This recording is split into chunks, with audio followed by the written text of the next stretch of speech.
All right. Welcome back to the How to Relate podcast. Hi, Daniel. Welcome back. Thanks. How are you? I am good. How are you? I'm doing great. Happy to be here. Happy it's Friday. Happy Friday. Yes, Yeah, it is Friday. Yeah, it's been a week. always. Always. All right. So, this is one that I've been wanting to do with you because I think this is going to be a really fun topic and thing to play with, and just in terms of how to think. Because you and I talked about the Annie Duke book, Thinking in Bets, before, and hmm you play poker. I do. Yeah. So you're pretty much an expert in how to do this. I would say she's an expert in how to do this, but that I've gotten some of the information. Okay, great. Well, how long have you been playing? So I've been playing casually my whole life. I've been playing a lot more seriously and studying and doing all those things for probably 3, 4 years now. Okay. Have you ever heard of the 10% rule where if you know 10% more than the average person, you're an expert? I haven't, but that tracks with me. I've heard like the 10,000 hour thing, which feels like it's along the same lines. Yeah. Yeah, pretty much. I don't know if 10,000 hours equate to knowing 10% more. I don't know. But They both have 10 in them, so let's go. so in this arena, you are the expert because you definitely are more than 10% more in the know than I am. So That's probably true. Yeah. yeah, for sure. All right. So if someone has never played poker before, how would you even explain the game? Oh, that's a great question. So on a very simple basis, it's just you get a couple cards and you're making a judgment on are mine better than the opponent's.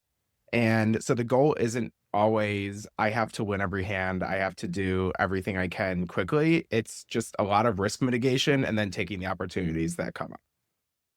Okay. So a lot of risk mitigation and taking the opportunities that come up. Right. Because if you lose one fewer dollar in one hand, that has the same value as gaining an extra dollar in a different one. And so you're doing a ton of patience and you're doing a ton of just like taking whatever incremental strategies you can. Okay. Is poker a game of strategy or is it a game of people or both? It's all the above. And so basically you have this like very fundamental strategy that you start from. And I like to say it's pretty easy to get like okay at poker and to get to a point where you generally know what you're doing. You can not make a fool of yourself. And it's extremely difficult to get past that. And so that first part is the strategy part where it's on a very basic level. This is what I should do in these certain hands. This is what I should do when I'm playing, when I have a really good hand, when I have a really bad hand, etc. And then the really tricky thing is figuring out how do I deviate from that fundamental strategy because I notice that somebody else at the table is doing something that really is not a smart move on their part. And that's where the really significant edge comes in. It's kind of biding your time, almost like that little Jaws shark in the water, and waiting until you're like, okay, that person either bluffs way too much or that person never bluffs. And then you realize that. And that's when you deviate from the strategy and play the person. Okay. All right. So you're reading the people because the people are going to kind of give you insight as to what their strategy is going to be. Exactly. And so your goal is to not be predictable. And so, for example, if I only ever bet when I have a great hand, I'm super easy to play against because then every time I bet, you just are like, okay, well, he's a great hand. I'm getting out of the way. If I only ever bluff all the time, then I'm also super easy to play against because, well, I have nothing because I'm betting and I'm always bluffing. And so you just call every time. So the question is, how do you make it so like your bets look exactly the same when you're bluffing compared to when you actually have a good hand? You're trying to find that balance in there, but that's incredibly hard to do. And so you're trying to pick up on like, what are they doing too much or what are they not doing enough of? And like, where does the probability fall? So most people aren't so bad that they're just literally never, they're like literally doing the same thing every time. Like people have at least a general understanding of the fact that like, if you're extremely predictable, then you're also easy to play against. And so they know the general theory, but what they don't know is like, how am I just a little bit off here? And like, how am I able to pick up on it when somebody else is a little bit off? Does that make sense? That makes sense. So like you're kind of going like, what do I have? What do they have? And how do I pick up on when things feel a little off in the room that I'm playing in to then Right. discern what hand I'm gonna play? Yeah. And it comes back to the Annie Duke thinking and bets thing. Like, you're not usually going to know. I'm 100% sure that like this person has a worse hand than me, but you're going to be able to say, well, I think there's a 60% chance that they have that they have a worse hand than me. And like, that's good enough for me over a really large sample size of hands. If I keep going at 60%, eventually that's going to add up to a victory. And so you're really trying to pick up on these probabilities about what actually can help you over the long term. And it's very much like these are going to be my long term results over, oh my God, this crazy thing just happened one time. I must be the best and or worst player in the world because I won or lost this big hand. It's very much how do I be stoic about like going for the long term because the probabilities are going to be in my favor. You're playing for the long game, not for the quick wins. Basically, because no matter how good or bad you are, like any one hand is probably like 99% luck. But that other 1% over a sample size of millions of hands ends up really mattering. And so if I get a terrible hand, I said, whatever, I just move on to the next one. But over a long enough period of time, I think enough good decisions are going to add up. And all of a sudden, I'm feeling good about things. And that kind of relates to like this being a therapy podcast. It relates to what I talk about with clients a lot because look, you're going to make plenty of bad decisions over the course of your life. You're going to say the wrong thing to a client. You're going to mess up and accidentally mismanage your time and not show up. But if you're doing the right thing over the course of your career, over the course of your life, then all of a sudden, if you're a provider, you're doing well by your client. If you're a client, you're just doing well in your life in general. And so taking yourself out of the shame of like, I messed up that one decision, or in poker, I messed up that one hand, and zooming out and seeing, well, actually, like I'm living within my values or I'm playing well over a large sample of time. Mm, I like that because okay, so I did the best AI use case I've had thus far has been the podcast because I was like, what poker terms do I need to know? And like, give me a layout. So range thinking. So instead of assuming one fixed outcome, you consider the full range of what could happen. Hmm. So it sounds like that is it's in poker, but that is definitely applicable for all life decisions. Yeah, and it's you there are 2 portions of things. There's what you can control and there's what you can't control. Again, happens in poker, happens in life. And so are you controlling all of the variables that you can control? Like in in a poker hand, if I'm convinced my range is better, I'm going to win this hand 9 times out of 10. Like that still means 10% of the time I'm going to lose the hand. And that doesn't mean I've made the wrong choice. It just means that one of the 10% of things that was not within my control happened. And I mean, that can happen in life as well, right? You do everything you can to vet your potential partner for red flags. You see that they're really compatible. You go on dates, you show up, and then the relationship doesn't work out for some reason. That's not your fault. It means that you got a bad result and it didn't work out for one of a million other reasons that's outside of your control.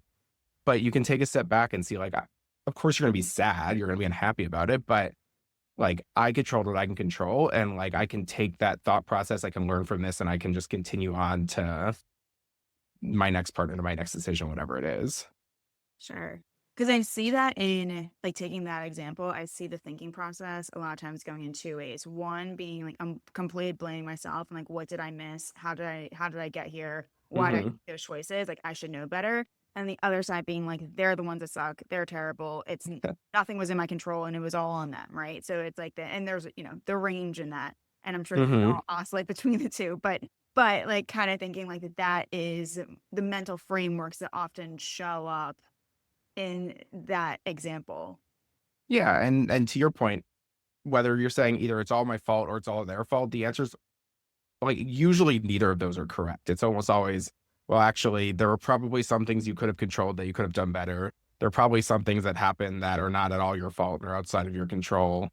But as humans, we don't want to see that nuance. We want to get the reinforcement of like, I did this thing, and then all of a sudden I was happy and I was in an amazing relationship, or I got the job of my dreams, or whatever it is, when in reality, there's a ton of unpredictability and a ton of things that are out of our control. And I think we would make much better choices if we would just be willing to accept that. Yes. Yeah, that the acceptance piece in that is hard because then you are kind of accepting kind of the and both of like these were the factors that were in my control that I didn't maybe really fully see, do anything with, take accountability for. And these were the ones that were out, which also then means that if I'm not in control of it, then like I can't do anything about it. Hmm. Yeah. And we don't And have to like the fact that there's a lot of chaos in the world that we're not in control of, but we should accept the fact that that's true. sure. Okay, so how has poker influenced how you think? It's a lot of what I was just saying, where I'm much more willing to just think in probabilities. I'm much more willing to sit in the fact that I can do things right and get a bad result, or for that matter, I can do things wrong and get a good result. Like this work, like there are a million poker hands where I've just played it horribly and then got the crazy card at the end and I won anyway. And so it works both ways, but it's much easier to look at to basically do a retrospective on something that has either gone well or poorly in my life, and to be really objective about like, okay, I'm really proud of how I approach this regardless of the result, or like I really made a lot of mistakes here and how can I actually learn from this to be a better person to make better decisions in the future. Like I think I'm much more process oriented and much less results oriented. Yes. Yes, that it's when you're more process oriented, because I do think that a lot of times in therapy, like I think the part that can drive people crazy about therapy and also be very beautiful about it is that we live in the gray where it's like, will you just without the outcome, right? Can Mhm. you be a kind, compassionate person even if the other person is not, right? It's kind of like, can you stay true to your values and who you are as a in your character, even though there's going to be that jerk at work that Mhm. is going to make your day a living hell, right? So you can't control the outcome. So how can you do this in the process? Yet we talk about goals all the time. And I'm like, goals are Mhm. very results oriented. Like goals are kind of like, well, at what point do I get to see a result here? Because if I just keep doing this and it's not working, I'm gonna get irritated, frustrated. And yeah, sure, there is that gray zone, but how long do I live in that gray zone of getting no result before I crash out?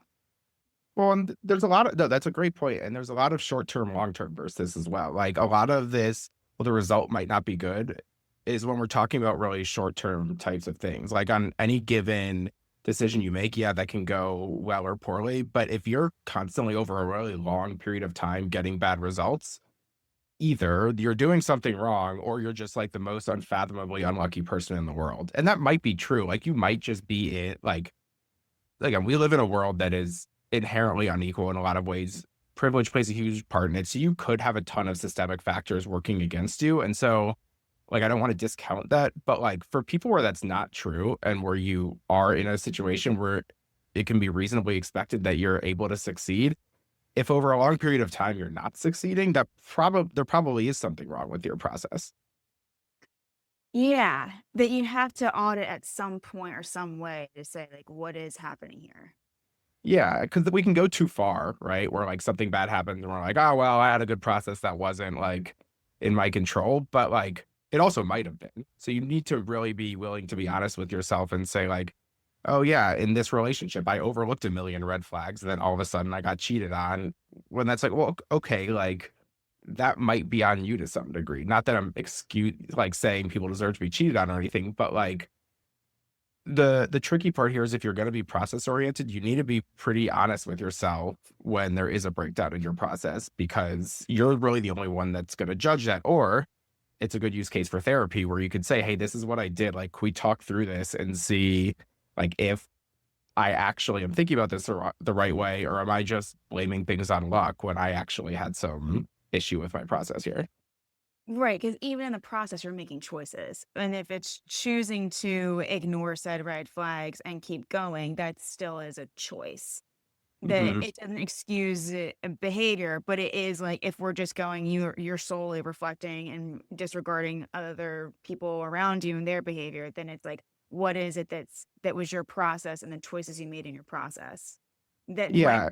impacted some of the result? Right, and we see this in poker all the time too, like, especially since I play mostly online, all these results are tracked. Like, there are these big databases that just show how players do over the course of time, and every now and then you'll see someone complaining, like, that they're the most unlucky person in the world, and then you'll look at their graph and be like, "You've literally just been consistently losing for the last 7 years." Like, I don't think you've just been had a 7-year run of bad luck. Like, there's something here that you're doing that's influencing these results. Like, sure, you might not have been the most lucky person in the world, but when you can look at, like, a large enough sample of things over the course of your life, you can either continue to use those maladaptive defense mechanisms saying, I'm doing nothing wrong and it's society's fault or it's luck's fault or whatever, or you can identify the pattern and figure out like, what can I actually do here? So like I am a big proponent actually of having goals that involve specific results. I just want them to be long-term goals as opposed to like, I'm going to have a good day tomorrow because like that is a lot harder to control. Sure, sure. Yeah, yeah, you're looking at more of like the sum of it all rather than the parts of it. Hmm. Yeah. So when using probability thinking, and I'll be honest, it's been a minute since I've done any sort of like brush up on like we talked about Annie Duke's book, but and I know that there's a few other ones and like podcasts that I've listened to around like things like poker and thinking and how you think in bets and probabilities and things like that. It is an area that I'm like, if there's probabilities and math involved, my brain has to like really stretch. So, Yeah. so when you think about probabilities and how like making decisions with probabilities, how does that kind of impact decision making? I think that, you don't have to actually do the math. You just have to kind of understand the concept. Like, if I know something, like it might be 60% chance that I'm right, it might be 65% chance, like that on the margins like that.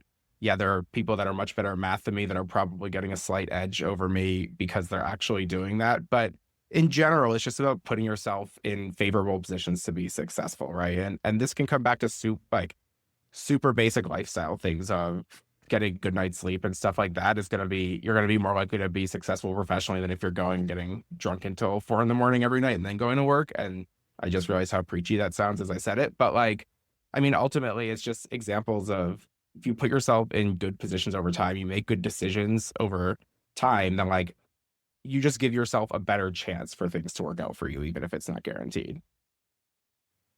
It is a very high agency way of thinking.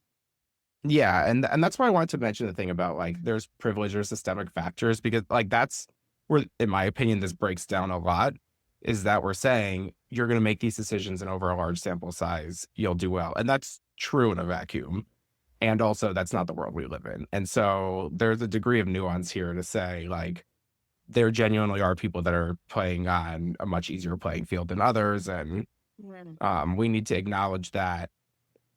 And also, unless I can go change the world, I don't really have a better framework to think about how we can try to set ourselves up for success.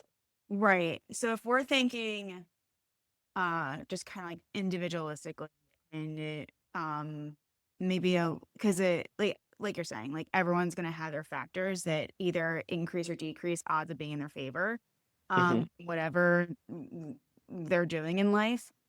And if we're thinking of how to empower people, if you were to take like complete ownership and you're betting on yourself at mhm. like full on betting on yourself, then what would that look like? Then like what kinds of frameworks would you be using if you were going to bet on yourself 110%?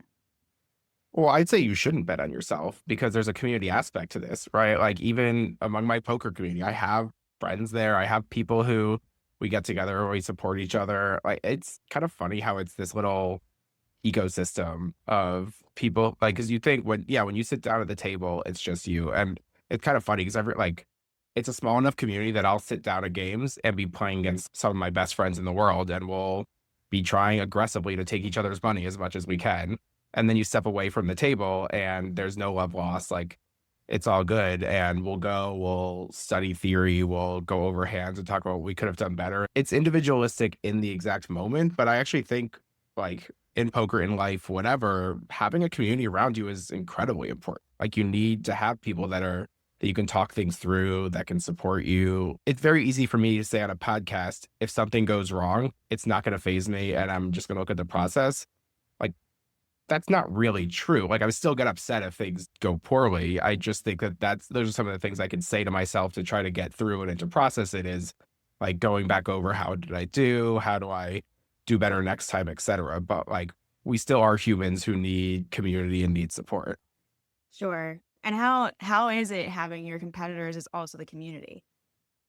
Um, it's you kind of just get used to it. It's like I don't really know how to frame it, but it's like we sort of trust that like we're all there in good faith. We're all trying to support people and like it's nice because at the end of the day, you finish off what you're doing and you have this shared experience with someone. And like the people that really take it seriously tend to be successful over time in our own right. So poker is zero sum for the entirety of everyone that's playing, but like my community isn't everyone that's playing. It's a small subset of people. So like we don't see it really as a zero sum game. We see it as like we can be supportive, we can all be successful. And um, like, especially because there are some really unique experiences, like, there are huge emotional highs and lows depending on how you do, and so, like, having someone there that really understands and that you can talk these things through with is really valuable, right? It's like anything else, like, if you go through a bad breakup or something, sure, we can say, "What did I do right in this relationship?" But what you're actually gonna do is open a tub of ice cream and call your friend and talk about it. Right. Exactly. Exactly.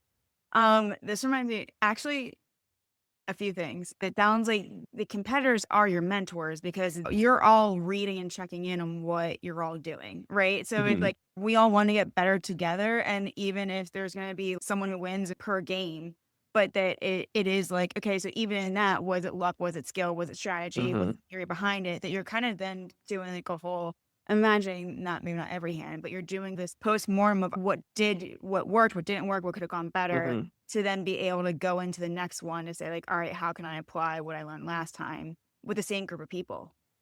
Yeah, it's just, like, very rigorous learning all the time, like, whenever I have a hand well, this is what I should do, it's what I sometimes do, but whenever there's a hand where I was like, "I don't know if I did the right thing here," I'll write it down, and then when I'm done playing, I'll go back, I'll look at it, I'll ask I have friends who do this, I have a coach, I have, like, all these things, so, like, I'll ask them, "Hey, what do you think about this? What should I have done? Like, did I do this correctly? If not, not only did I do it correctly, but also if I didn't, like, why not, and how can I apply this to the future?" And so it's just, like, a constant mental exercise in trying to learn things and in trying to be better and like it's a labor of love. I would not put up with this if I didn't also find it really interesting and enjoy it, but there is something really magical to like I find this really interesting. This is helpful for me. This makes me like really intellectually engaged and also it gives me this framework of just like constantly learning and constantly trying to upskill and be a better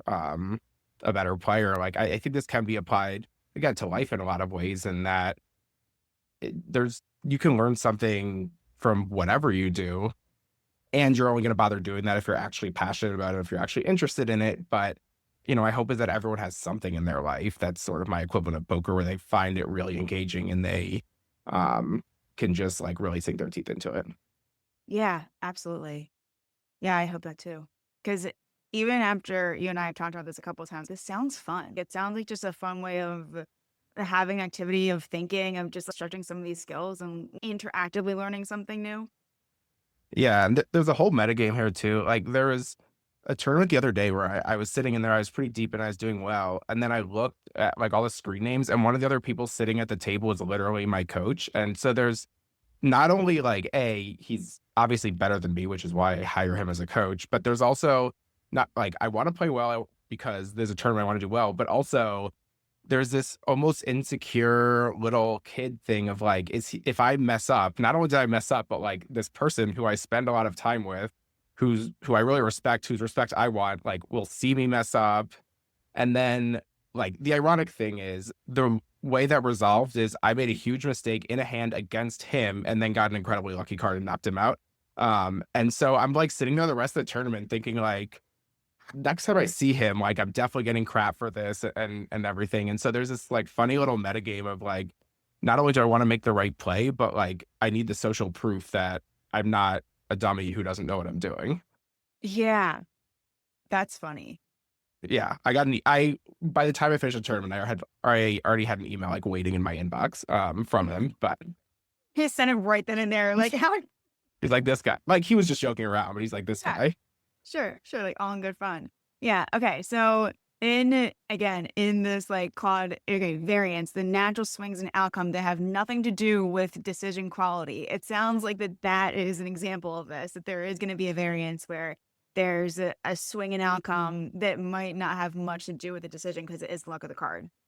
Yeah, well, so one of the rudimentary things that people who, like, know a little bit about poker, but not a ton about, the best hand is pocket aces. The worst hand is 7-2 offsuit.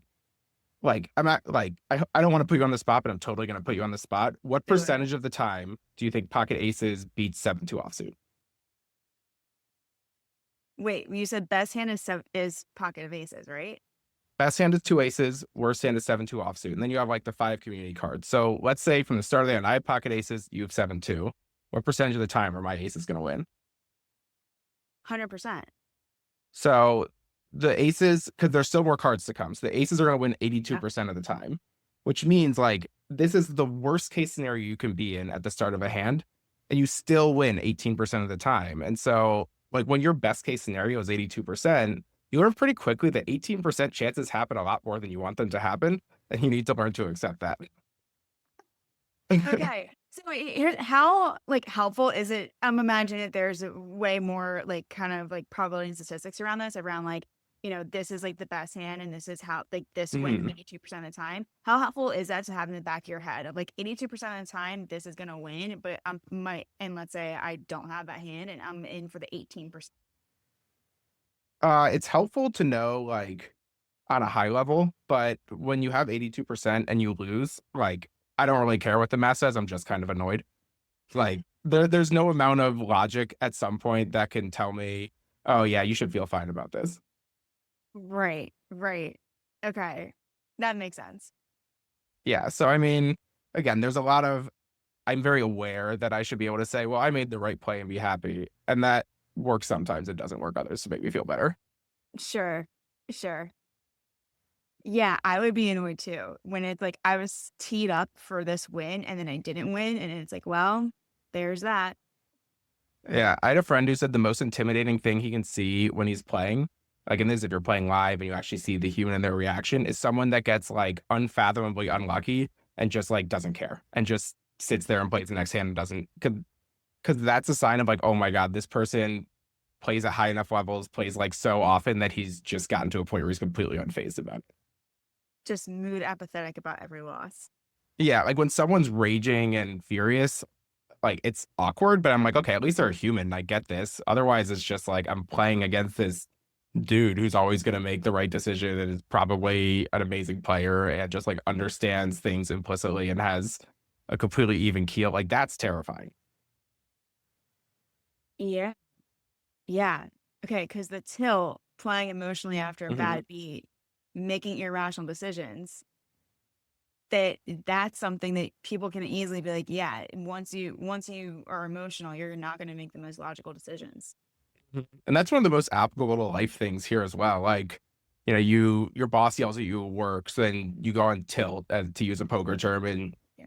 you come home and you're a jerk to your partner, and that causes relationship problems, or you forget to pick your kid up from school, and then that causes parenting problems, or whatever it is. Like the big lesson is, what can you do? What are your grounding strategies? What are your little heuristics to make it so, like, okay, I got yelled at work, that sucked, but how do I not have that lead to several more mistakes or problems down the road?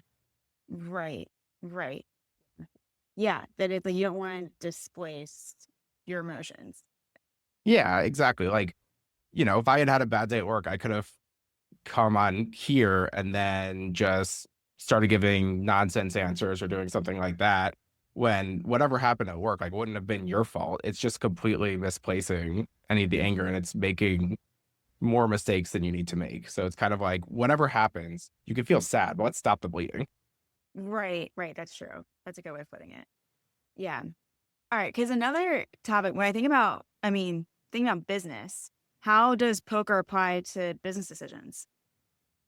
I mean, I think it's the thinking framework again. Like it was in Thinking in Bets, I think, where Annie Duke, or maybe one of her other books, where she was talking about this CEO who had said, like, well, I made this horrible decision. I hired this CFO, and like it was a year and a half later and it really didn't work out. And Annie Duke actually like went back with him and uncovered the framework, and it was like, well, this person had a track record of being really good. They had really good references. They came across really well in our interview.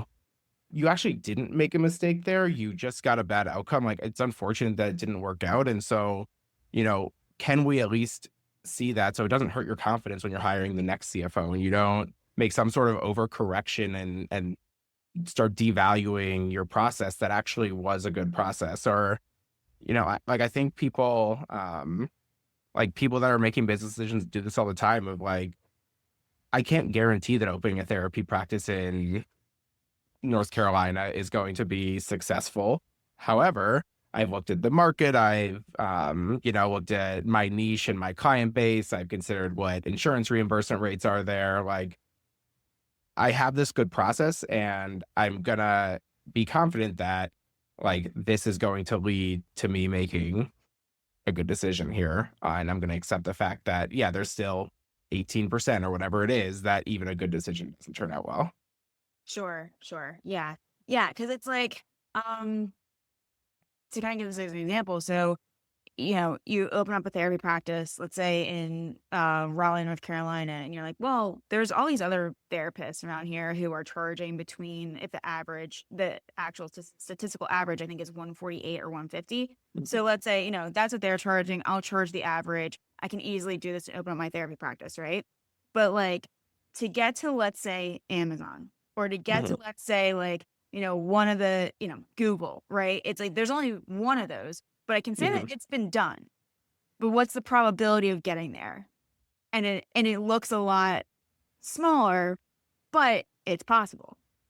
Yeah, well, and there's always the edge cases, right? Like it's going back to ranges. There's let's say this massive range of outcomes. That's like the very far end. So like, yes, that's possible. And even if you don't get it, it's the old saying that I kind of hate, but I'm going to use anyway. Like, shoot for the moon because you might land among the stars or something like that. It's kind of like even if you're trying to be the next Amazon and you don't reach that, if you're doing a lot of things right, you could still be very, very successful even if you don't get to that point. And so you just want the range of like potential outcomes to be overall things that you'd feel good about. Right. Right. Yeah. Yeah. That you kind of are like, you're again playing for repetitions. Hopefully, most of the repetitions are yielding positive outcomes. If they're not, then it's how do we pivot?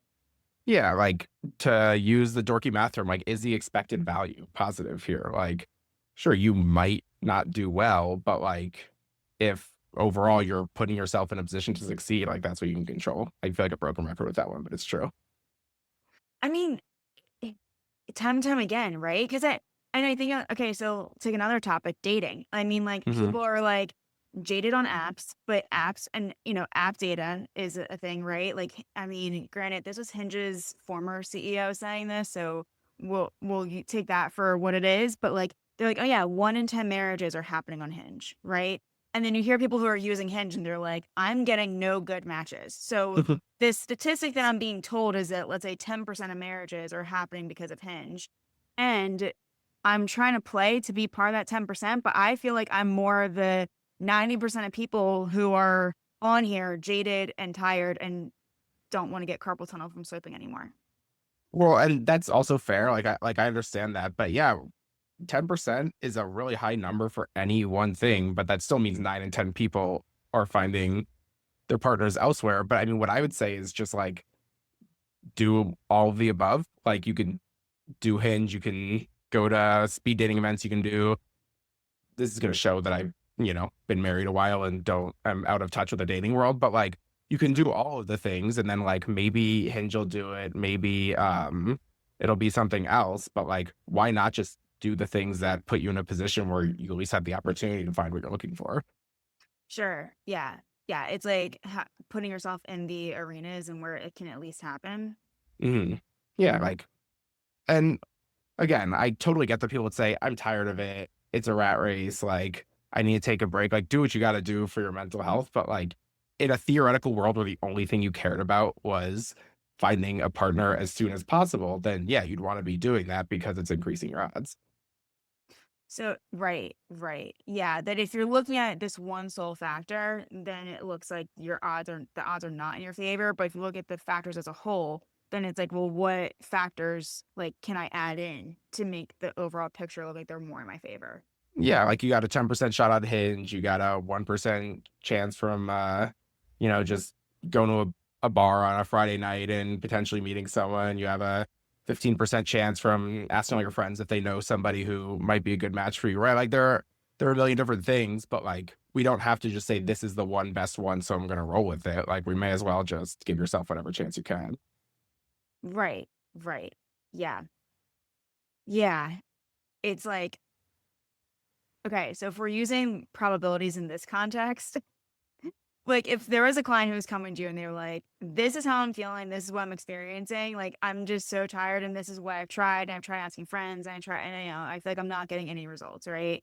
What would be like, how to use probabilistic thinking to like be like, hey, here's some hope.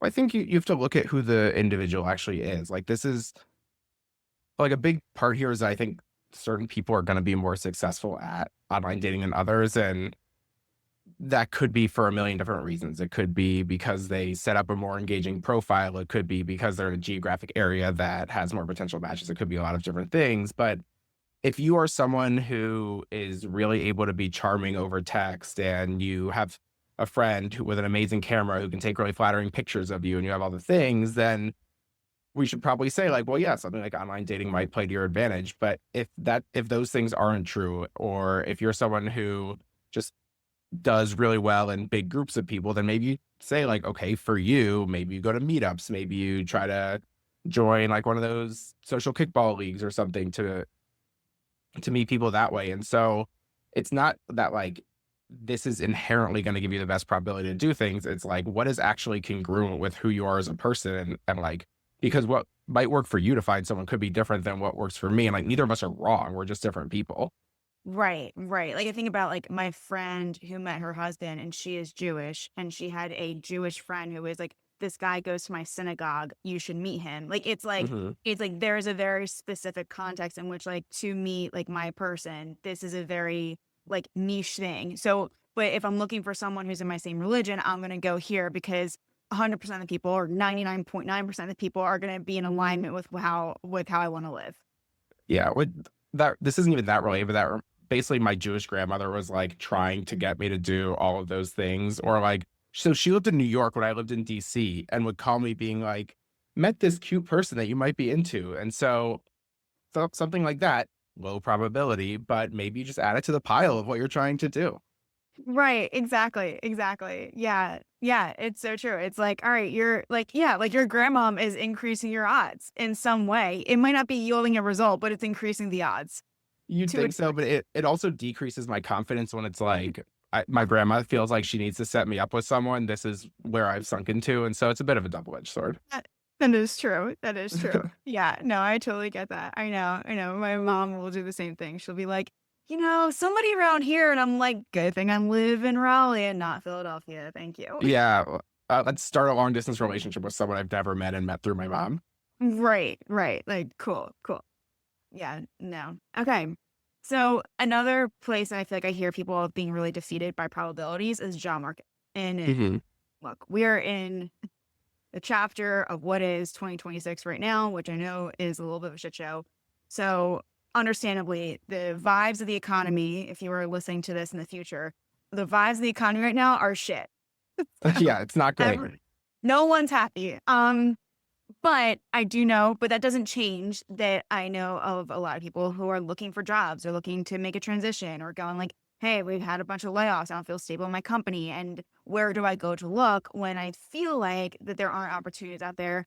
But but there are. I mean, like, Mhm. people do hire are still, people are still hiring in some sector somewhere around, maybe where they're looking. So how to maybe increase hope around that.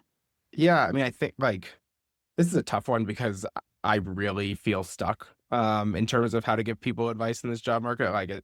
This is not something that I think of as a big area of confidence for me, but there's this big question about like what can you do that is not quite what other people are doing? Like how can you give yourself a bit of an edge? Because what my impression is that what a lot of people are doing is they're applying to 8 billion online listings and hoping kind of for the best and hoping that sure, I'll apply to enough things, eventually something will stick. And maybe it will. I mean, I don't really know, but like, is there something else again that plays to your strengths? Like I have a client actually who has basically said, I know I'm personable. I know that I can strike up a conversation and pitch myself. So I'm going to go to job fairs and I'm going to start talking to people. And that works because she's really good at that. That probably wouldn't work for a lot of people, but it does work for her. Whereas for other people that can make the perfect resume to get past the AI or whatever people are doing, maybe the throwing a bunch of random job applications into the Abyss thing works. Or for people who are great at writing, you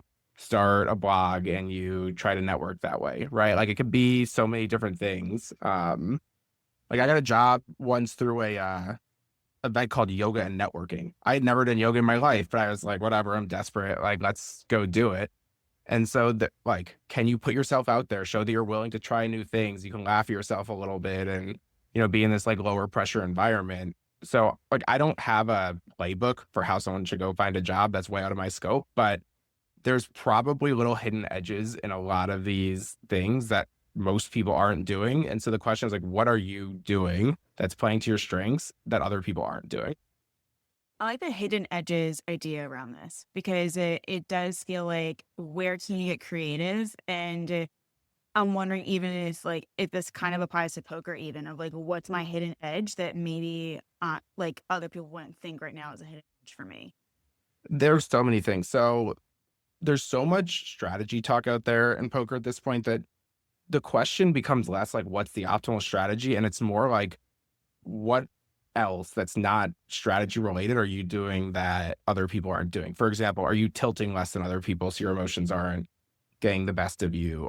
There's a big thing around like game selection. Are you finding games to play in where the average player is worse compared to other games because then you're going to win more? Are you taking the time to like, are you being intentional about like bankroll management, which means basically playing in games that are like financially like within your financial framework such that even if you get unlucky a handful of times, you're not gonna have a substantial financial hit that makes it so that like it impacts your mental game, it impacts your life, etc. And so it's like a lot of things where, yeah, there's the basic things everyone's doing. Mhm. And that's how you get to the point where you're okay. And then there are a lot of things that most people aren't doing. And you don't have to do all of them, but you should do some of them. You have to pick a select few that you want to do.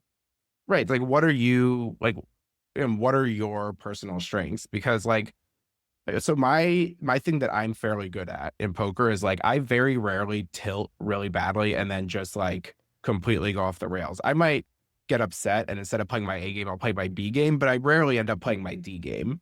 Whereas I think there are a lot of other people that will go to that space. And so my A game probably isn't as good as a lot of the people I'm playing against, but I can still play at a consistent level highly enough that I can be successful. Or like one of my closest friends in the poker world, like I don't know how it happens. This guy just doesn't get tired. And so even if his win rate's a little lower than other people, he just plays so much because he just never gets tired and his focus is unbelievable that he's still able to be really successful because he puts in the hours, he doesn't get burnt out. And so there are like all these and like he and I, like my strength versus his strength, neither is better or worse. We're just different people, but it's like, how do you find the thing that really makes you special? And it's again, it's poker and it's in the world as well. When you talk about dating, like if you are a kind of awkward and endearing and funny person, don't go try to be Rico Suave, be an awkward and funny and endearing person. And like that'll be how you find someone. Right. It's kind of like 10xing the qualities that you have that make you. Hmm. Yeah. Yeah, it's just, it's like most things, right? Like don't try to be the platonic ideal of whatever, just be the best version of yourself. And that's a major cliche, but I think it's true.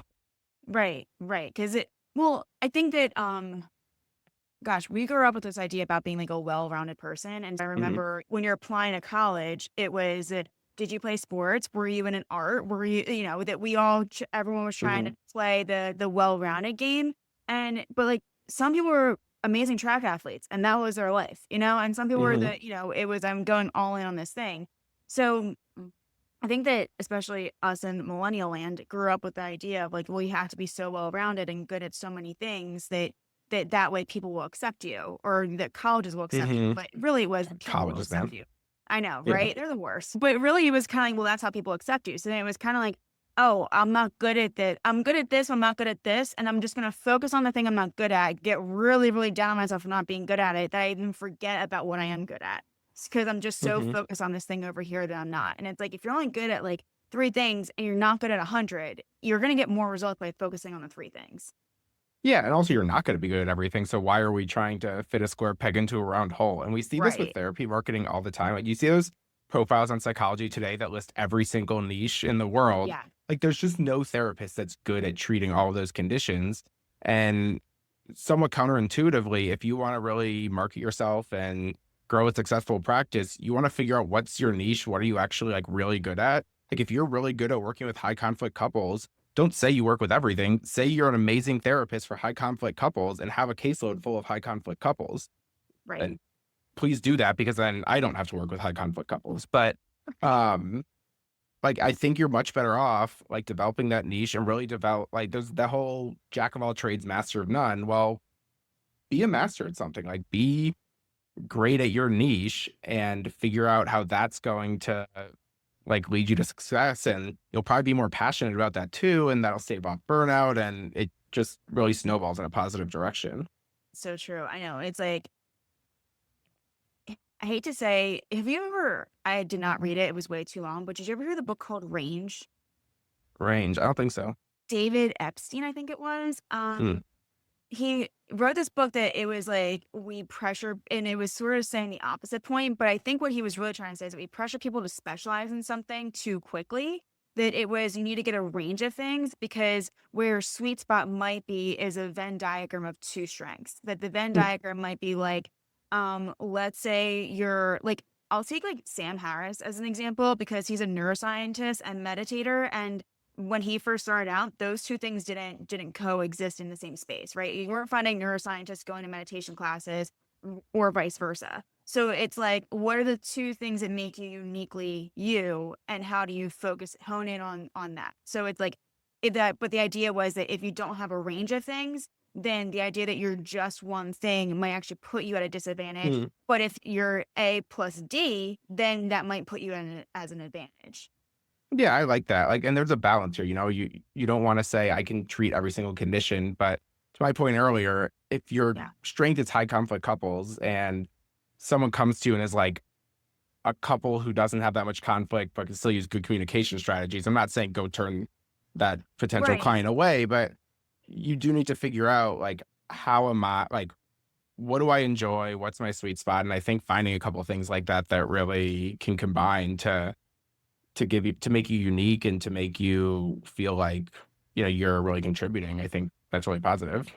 And I think that because we have run our own businesses, that we kind of think about this stuff all the time of like what makes you stand out in a market.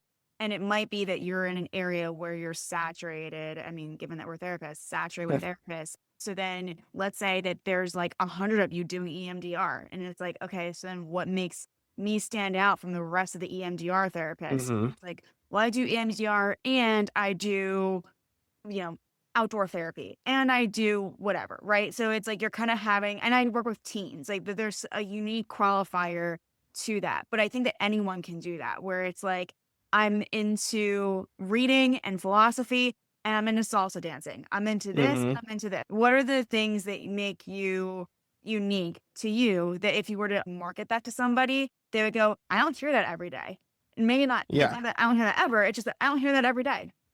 No, and it also just makes you interesting, like, it Yeah. makes you much more of a unique person, and, going we touched on the idea of dating a few times, it makes you different than being one of every other dude that's in a picture holding a fish. It's you have some real substance to you, you have something that, like, makes you stand out, and or with the job applications, they're saying, "Oh, like, you have the same experience as somebody else, but also the way you can solve a Rubik's cube," and that shows that you have this, like, amazing sort of abstract thinking. Like, I don't love that example, but it's, like, what makes you an actual human being instead of just a carbon copy of what everyone is trying to be to effectively market themselves.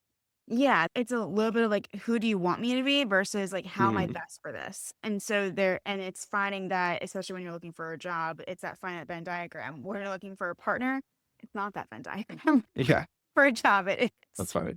Well, yeah, I was thinking about this, like, yesterday, actually. We all grow up and supportive parents say, "Just be yourself and that's okay." And then we say, "That's incredibly stupid." And I was thinking about this yesterday, I was like, "Oh my god, they were right and I hate it." But they kind of were.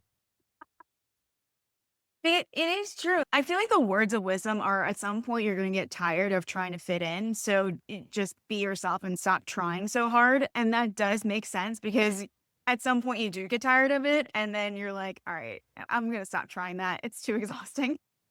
That I was gonna use the word exhausting too, like, okay, great. I got this person to date me because I pretended to be this amazing person that I'm not. Now I have to do this for the next 60 years of my life so I can keep them. Right. It's like, have you pretended to have a British accent? Now you have to have it the whole time. Good luck. Yeah. I feel like we're gonna have a pilot on a TV show by the time we're done with this, but yeah. Yeah. Right. Oh my gosh, that would be great.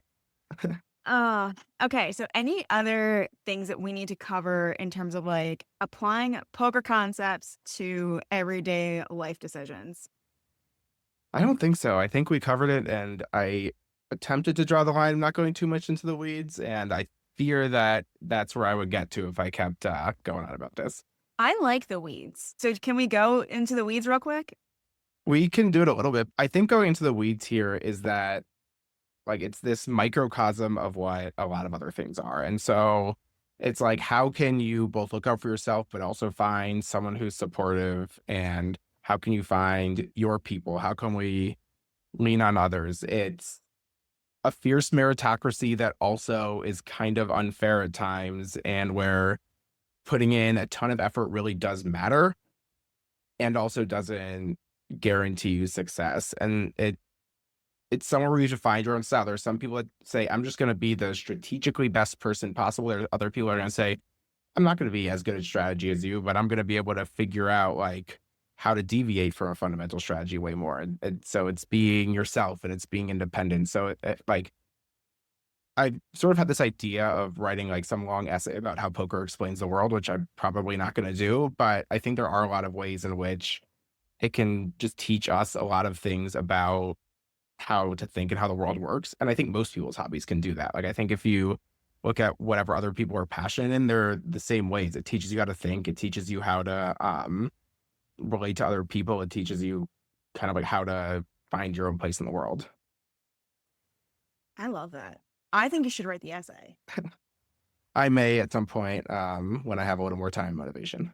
Yeah, that's understandable. That's a big, I mean, when it's one thing and how to explain the world, feels like it adds some, I'm imagining added pressure there. Well, yeah, it's also like, who am I to tell other people like what the world's like, right?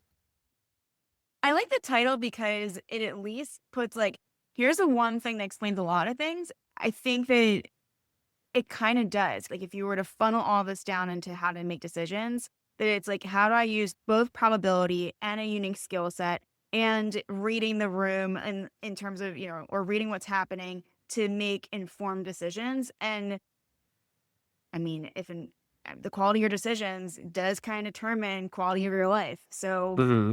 I would call it an invaluable piece. I appreciate that. If you decide that undertaking, I will promote, publish, do whatever you say. Yeah. Be my Yeah. editor. Yeah. Yeah. I can try that. Sweet. Well, I appreciate you coming on. This was a fun chat I appreciate you having me. anytime. And all right, everyone, drink Larry's coffee. New sponsor for the podcast. This is a fun one. So if you like coffee and you like also Louisville businesses and people who use fair trade practices for buying and roasting coffee, and it's great coffee, I use the product, then go ahead, buy some coffee. The link will be in the show notes.